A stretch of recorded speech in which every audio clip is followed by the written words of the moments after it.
Sayyid Mohamed Abdulla Hassan, born April 7, 1864, Dulbahante area, British Somaliland, now Dolly-Bahanta, Somalia. Died December 21, 1920. Called the Mad Mullah by the British, who for 20 years led armed resistance to the British, Italian, and Ethiopian colonial forces in Somalia. Somali religious and nationalist leader.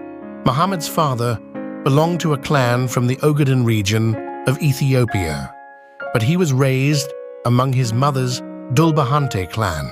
At a young age, he showed great learning in the Quran, and during a pilgrimage to Mecca in 1894, he joined the Salihiyah, a militant, reformist, and puritanical Sufa order.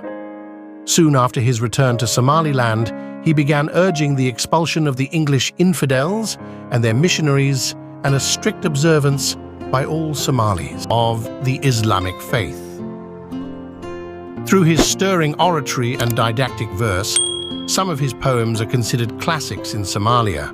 Mohammed attracted a fanatical group of followers who became known as Dervishes. In 1899, he declared a holy war, jihad, on the colonial powers and their Somali collaborators. British, Ethiopian, and Italian expeditions were made against Mohammed. By 1905, he was forced to conclude a truce, under which he and his followers constructed a small theocratic state in the Italian protectorate.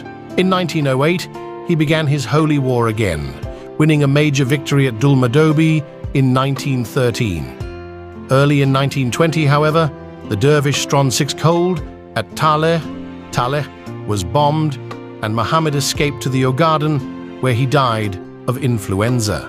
With his death, the Dervish rebellion ceased.